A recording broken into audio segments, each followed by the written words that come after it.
नमस्ते प्रणाम। हमके शहरलाल यादव सबके प्रणाम करतनी और हम आ रहल बनी 28 फरवरी के भावनाथपुर में, और ये झारखंड में पड़ता है।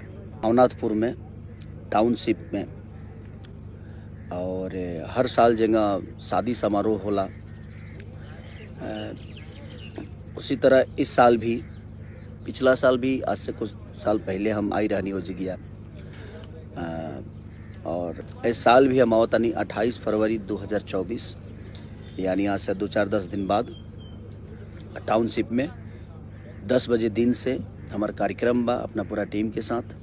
तरवा सब भी आई और अपन प्यार और आशीर्वाद भानु प्रताप शाही जी के दी, उन बच्ची सन के आशीर्वाद दी जो सामूहिक विवाह कराइले वहाँ के। आई बहुत शुभ कार्य बा, हर आदमी के करावे के चाहे जे सक्षम बा। तो भावनाथपुर के जितने भी लोग हैं सबको दिल से प्रणाम कि आप आइए और अपना प्यार और आशीर्वाद दीजिए। Love you all, thank you.